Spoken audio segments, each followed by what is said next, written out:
Incorpora Cast, o seu canal de informação e diálogo com o mercado imobiliário. Olá, eu sou Emília Bisotto e começa agora mais um episódio do Incorpora Cast, o seu canal de informação e diálogo do setor imobiliário. A gente vai conversar hoje com Fábio Tadeu Araújo. Fábio, muito prazer, seja bem-vindo. Prazer, Emília, muito obrigado. E antes de começar o nosso bate-papo, Fábio, eu gostaria que você se apresentasse para a audiência que ainda não te conhece, quem já te conhece, mas pode te conhecer um pouco mais agora. Fala um pouquinho do seu currículo, da sua trajetória. Legal. Eu sou CEO da Brain Inteligência Estratégica, hoje a mais relevante empresa de inteligência para o mercado imobiliário brasileiro. Nós atendemos mais ou menos 1.000 clientes em cerca de 850 municípios do Brasil. A empresa existe há 19 anos, sou economista de formação, tenho 2 mestrados, um doutorado em gestão urbana, e a nossa empresa ela é muito reconhecida por juntar prática e teoria, né? Nós temos mais ou menos 120 funcionários e cerca de quase 20 mestres ou doutores entre os sócios e a nossa equipe, né? Então a gente junta esse viés mais econômico, urbanístico, geográfico, para tentar auxiliar as empresas a tomarem melhores decisões. Gente, o Fábio ele foi convidado a participar da 5ª edição do Incorpora, Fórum Brasileiro das Incorporadoras Imobiliárias, e ele trouxe para a gente uma pesquisa sobre tendências para o mercado imobiliário. Então a gente vai conversar basicamente sobre isso aqui agora.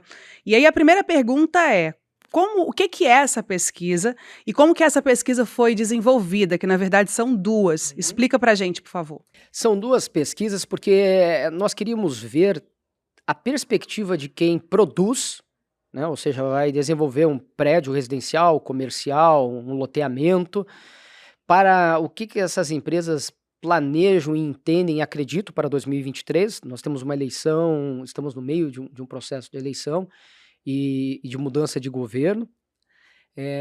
E do outro lado, a gente também precisa ouvir o consumidor. Então tem que ter o famoso oferta e demanda. Se nesse momento nós tivéssemos apenas um dos lados, talvez não tivéssemos capacidade de compreender para onde as tendências do mercado de incorporação direcionam-se. A pesquisa dos empresários foi realizada em conjunto com a associação ADIT. Nós entrevistamos 356 empresários, agora no mês de agosto de 2022, sobre como é que foi o ano de 22 e o que ele espera para 23. E entrevistamos nas ruas do Brasil 850 famílias com renda superior a R$ 3.500 por mês, divididas igualmente, proporcionalmente pelas faixas de renda, pelas regiões do Brasil, pelas idades, etc., para podermos ter uma pesquisa com 95% de confiança e uma margem de erro de 3,5%. Sim, agora conta pra gente, a partir dessa pesquisa, quais que foram os impactos da pandemia nos resultados dela? A gente sabe que a gente vem de uma trajetória de pandemia, crise sanitária, e aí, em decorrência disso, também tem uma crise econômica, inflação. O que você percebeu nesse contexto que a pesquisa pôde te apresentar nesses dois setores, né? Tanto o empresarial quanto para o lado do consumidor? Vamos falar primeiro do empresarial, entendendo como é que foi 2022 para eles, né? 2021 foi o melhor ano da indústria imobiliária da história, muito longe dos demais. Até então, o recorde tinha sido 2014, com aproximadamente 150 bilhões de reais emprestados. No ano passado foram 206 bilhões. Nós estamos falando aí em termos reais, de um aumento em relação a 8 anos antes, 7 anos, né, 2021, que nós levamos para voltar àquele patamar de topo de mercado. Nós ampliamos em mais de 35% o total de financiamentos. Então nós tivemos o melhor ano da história. O que acontece? As empresas de todos os segmentos, de todos os países, planejam o próximo ano no final do ano corrente. Como agora, nesse momento nós estamos aqui no Incorpora, finalzinho de setembro, as empresas já estão planejando 2023, né? Então, lá em setembro, outubro de 2021, a visão era de que os lançamentos e o mercado ainda poderia estar melhor. Então, muitas empresas planejaram muito mais lançamento de apartamentos e salas comerciais do que este ano mostrou-se possível, porque nós tivemos o melhor resultado. E você está acelerando, é como um carro que vai acelerando, né? Segundo a lei de Newton, né? Depois que um objeto está em movimento, a tendência é que ele permaneça em movimento, né? E isso fez com que as projeções fossem muito altas. Quando nós perguntamos, portanto, para as empresas, você vendeu neste ano tanto quanto você previa vender no seu planejamento do ano passado para esse ano? 55% das empresas disseram que venderam mais ou igual, mas 38% disseram que venderam menos. E quando nós perguntamos para essas empresas que venderam menos, a maior parte delas é porque elas lançaram menos. Então é natural, é como se você chegasse numa loja dentro de um shopping center que está trocando a estação, né, primavera-verão, uma de vestuário, e ela vendeu o estoque do inverno, nós entramos na primavera agora, mas não chegaram as mercadorias de primavera. Então não tem como vender muito, mesmo que o consumidor queira comprar. Por quê? Porque falta mercadoria. Então, mediante esta queda de lançamentos, as vendas para uma parcela importante das empresas diminuíram. Mas, na média, mais da metade das empresas atingiram as metas projetadas do ano passado. Mas isso é o que aconteceu nesse ano. E quais foram os desafios identificados, Emília? Custo. Lá em cima. Inflação. É para todo mundo saber que a inflação não é medida só no supermercado, não é medida só no posto de combustível, ou seja, não é quando a gente consome como pessoa, né? 82% das empresas reclamaram do aumento de preços de custos de insumos e 30% delas reclamaram de aumento de preços de terrenos. Ou seja, o problema central das empresas ao longo deste ano, na verdade, ao longo dos últimos 24 meses, mas nós estávamos falando desse ano, disseram respeito a aumento de custos. E quando nós perguntamos sobre demanda foi um problema para você? Ou seja, o teu consumidor foi um problema, diminuiu muito? Apenas 25% das empresas relataram problema de falta de demanda. Em relação a, por exemplo, guerra, né, guerra da Rússia e Ucrânia, pandemia, menos de 15% das empresas relataram problema. Em relação a possível problema político-eleitoral, menos de 20% relataram alguma desconfiança em relação a isso. Então, inclusive, a despeito de quando nas famílias nós estamos jantando com os nossos pais, irmãos, filhos, etc., possamos estar, às vezes, angustiados ou discutindo sobre política, quando a gente olha como empresário, na prática, a gente viu que ela não foi o problema real. Ela foi talvez mais um problema emocional, mas não esteve ali entre os problemas reais ditos. Mas eu relatei aqui para você, Emília, uma série de questões que mexeram com o instinto animal, por assim dizer, né? Com a vontade de lançar, produzir do incorporador. Finalmente, nós perguntamos o que esperar para 2023. E é impressionante. 82% das empresas imagina lançar mais no ano que vem, que terá um ano melhor em 2023 do que teve em 2022. Mesmo nesse contexto de uma eleição próxima, que pode ser que o governo mude ou não, há essa ideia ainda de melhora, de progresso? Perfeito, isso é uma das questões mais interessantes, né? Porque seja no contexto econômico, de piora de inflação, piora de juros, né, a renda ainda não subir, o desemprego está caindo, mas a renda não acompanha, a renda está estagnada ainda, guerra, falta de produtos, de alguns insumos, então seja ambiente econômico ou político, é desafiador. Mas as empresas entendem, digo mais, os empresários, né? Entendem que será melhor. É porque se elas tiveram, ao longo dos últimos 36 meses, resultados positivos, elas venderam mais, o caixa delas está melhor. O estoque delas é melhor. Então a pessoa só deixaria, né, a empresa só diminuiria de tamanho ou teria uma perspectiva pior se a pessoa é tão pessimista a não querer mais ser empresária. Porque se ele olha o resultado que ele teve no ano passado, que foi o melhor da história, e que esse ano que deve ser o segundo ou o terceiro melhor da história, e não vê dentro disso uma perspectiva positiva, ele não é empresário, porque uma da palavra talvez, se a gente abrir, Emília, um dicionário que tenha fotos e puder ter uma foto do lado da palavra otimista, vai estar a foto de um empresário. E vice-versa. Se tiver lá empresário, vai estar a foto de um símbolo de otimismo. Um sinônimo, né? Um sinônimo de otimismo. Por que isso? Né? E dentro dessa perspectiva de anos bons que nós tivemos, no final das contas, ele deixa a eleição em segundo plano e pensa mais no próprio negócio. Que bom, inclusive, né? Porque a gente, como empresário, tem que buscar ser o mais racional dentro da nossa emotividade. Fábio, você está falando muito no universo empresarial, do empresário, enfim. Peguei aqui uma aspas sua, vou ler e depois eu vou te fazer uma pergunta. Ok. O mercado imobiliário mostrou uma realidade diferente da prevista no início do ano. A maioria das pessoas previa um cenário desfavorável, sobretudo pela alta dos juros. Mas não é o que temos visto. Os resultados do ano têm sido positivos e os empresários mostram-se bastante otimistas para 2023.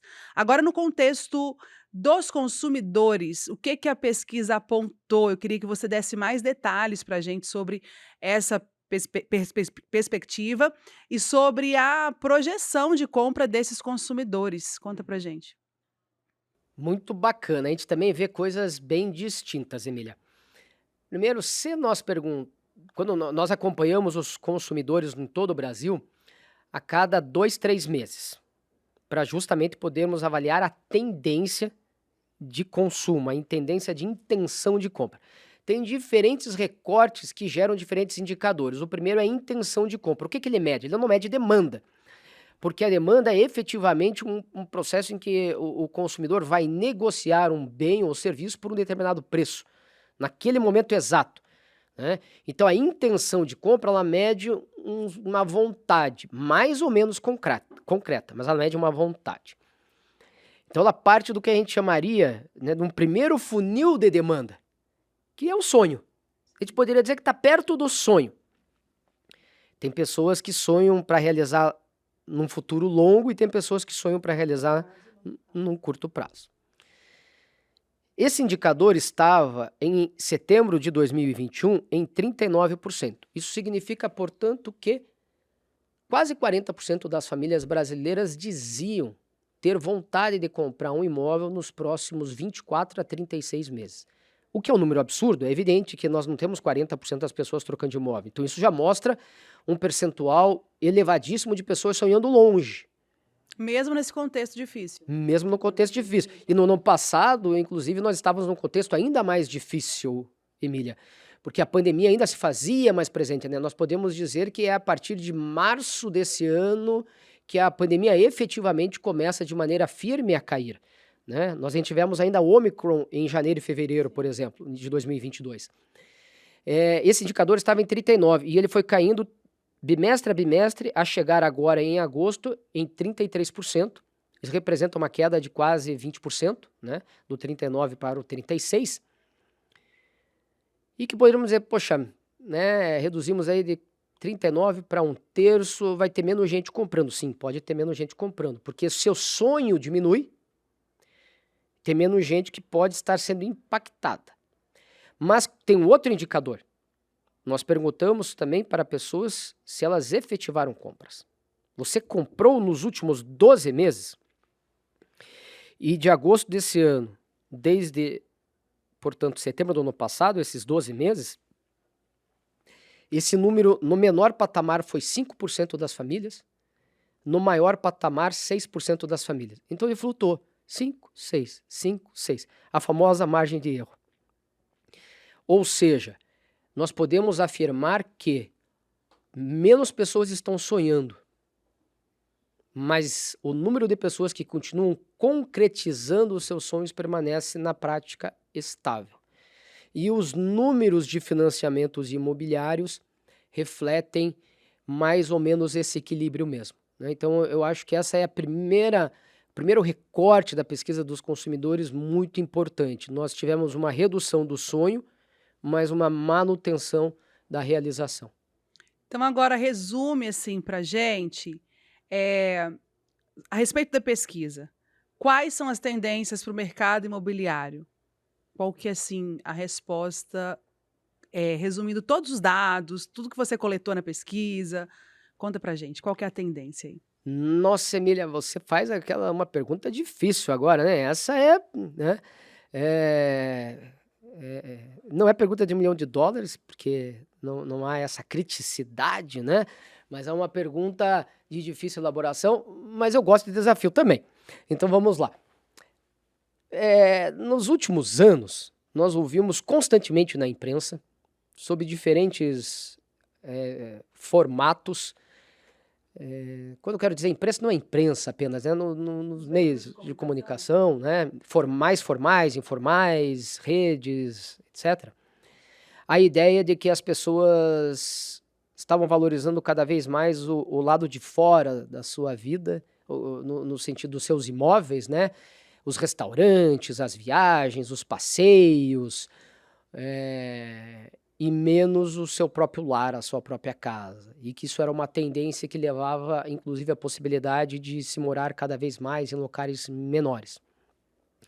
Nós, lá na Brain, nunca acreditamos nisso, porque não fazia sentido com nenhuma pesquisa efetiva que nós fazíamos, e nem com os estudos teóricos que nós analisamos ao redor do mundo.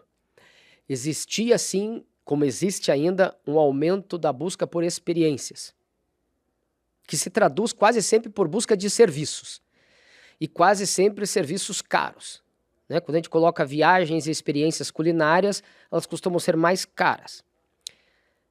E as pessoas que têm mais dinheiro para fazer isso são topo do topo do topo da pirâmide. Mas são as que estão mais propensas a aumentar o seu consumo e a mudança de hábito.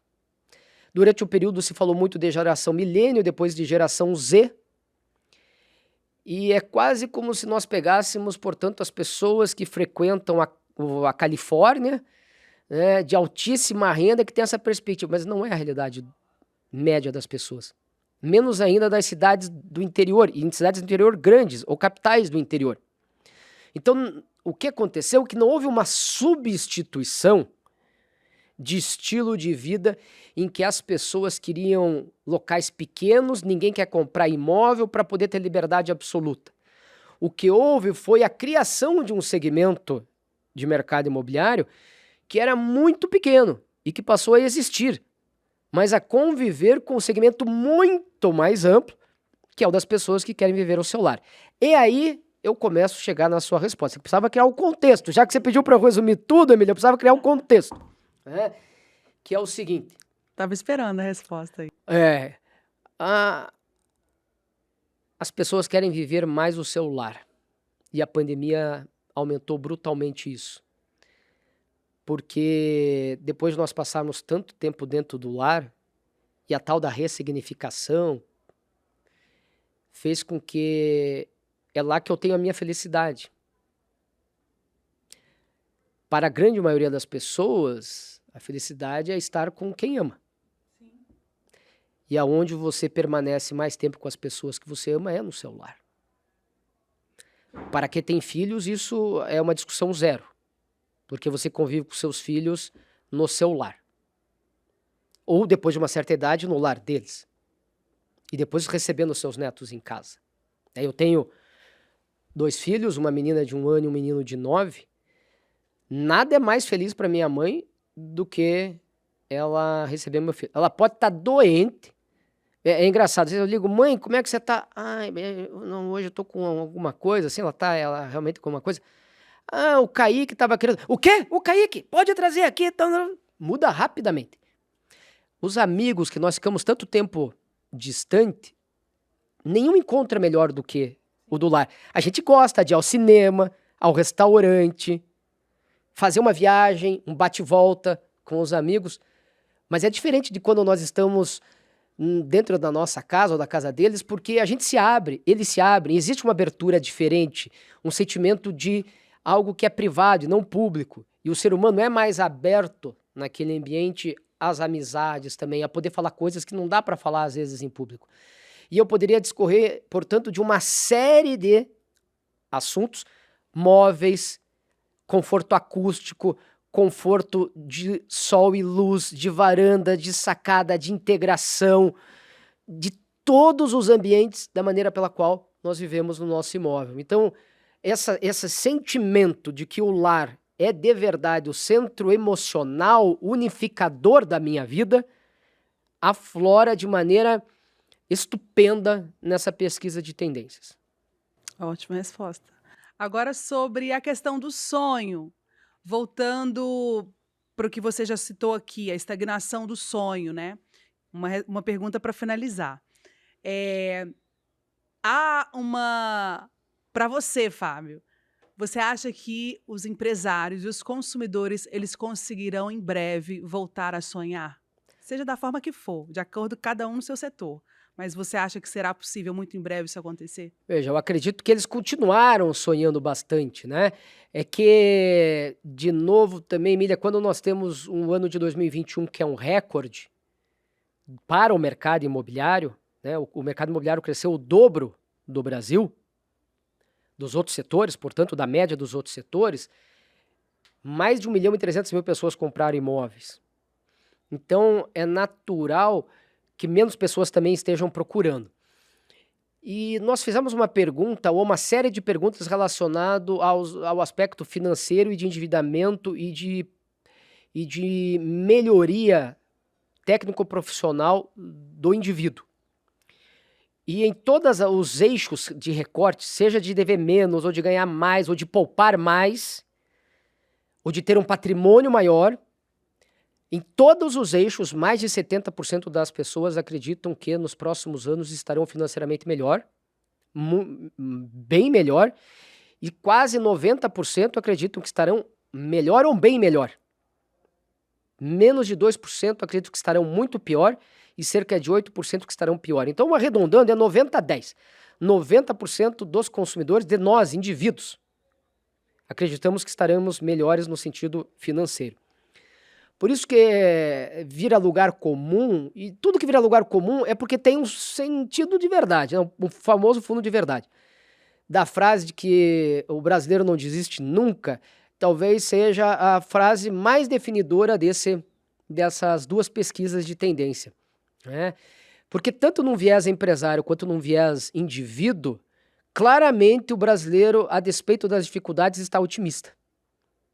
E o otimismo gera sonho. A palavra otimista, que foi criada no século XVI, ela é uma palavra que denota claramente a capacidade das pessoas vislumbrarem o melhor no meio das dificuldades. Perceba que é diferente do tal do realismo, né? O otimista é o sujeito que é capaz de enxergar o melhor e, portanto, direcionar a sua vida para esse melhor no meio das dificuldades. E claramente essa pesquisa mostrou isso. Não podemos ser polianas, achando que os desafios não existem. Não é nosso papel como empresa de inteligência estratégica e não é papel, né, de tudo que a Abrainc promove, fingir que o mundo é lindo, cor-de-rosa, etc. Nós falamos dos desafios, mas claramente é essa força de vontade do brasileiro que vai fazer com que o Brasil esteja melhor no ano que vem. Então, agora, para fechar, você falou de otimismo. Queria que você deixasse um recado final para a nossa audiência sobre esse otimismo, uma mensagem final otimista diante desse mercado, dessa conjuntura da pesquisa, da questão do lado do consumidor, que também do empresário. Uma mensagem final, rápida, otimista para quem nos assiste. O que mais falamos da eleição nesses últimos 18 meses foi de polarização. Todas as eleições no mundo inteiro são polarizadas. Sempre tem dois polos principais disputando. Isso é o normal. Parece que não era. E isso deixou algumas pessoas preocupadas. Mas o Brasil já passou por muitas eleições. Em nenhuma delas nós tivemos efetivamente problema. Passamos por 2 impeachments e continuamos caminhando. Isso significa o quê? Significa que o Brasil é mais forte do que talvez alguns acreditem, ou talvez do que muitos acreditem. E isso foi mostrado na prática. O que significa, Emília, que a minha mensagem final é: nós estamos no finalzinho da eleição. Deixa a gente agitado. Mais passado é tipo a incerteza. A gente sempre enfrenta o que tem que enfrentar. É como uma pessoa que está fazendo uma série de exames. Ela não sabe que doença tem. E de repente ela se descobre com uma doença grave. O famoso câncer, por exemplo. mas perceba que a definição do que ela tem é algo bom para ela. Ela se sente aliviada porque ela traça claramente um caminho de combate. É a indecisão que gera angústia, a incerteza que gera angústia, e não a dificuldade. Nós temos dificuldades do ato de nascer. Então, passada a eleição, a nossa grande mensagem da Brain é essa. Nós sempre temos o dia da manhã. E todo governo, mesmo um governo que já existe, começa de novo. É uma nova estação. As estações são essas, é a oportunidade de recomeçarmos sempre. Né? Saímos do inverno para entrar numa primavera, de uma primavera no verão, sempre se recompondo e se renovando. E nós acreditamos que quem assumir em 2023 fará isso também como um novo início de Brasil. É isso aí. Muito obrigada pelo recado, pela participação. Gostaria de saber se você quer falar alguma coisa que de repente não foi dita aqui, que seja importante citar também para a gente fechar. Não, eu acho que é isso mesmo. Obrigado. Então é isso, muito obrigada, Fábio. Foi ótimo conversar com você. Eu gostaria de agradecer a nossa audiência, você que nos acompanhou até aqui, e dizer que esse conteúdo vai estar disponível no YouTube da Abrainc e também nas plataformas de áudio. Se você quiser nos escutar, corre lá e acompanhe esse conteúdo. Eu te encontro no próximo episódio do IncorporaCast. Até lá, tchau, tchau.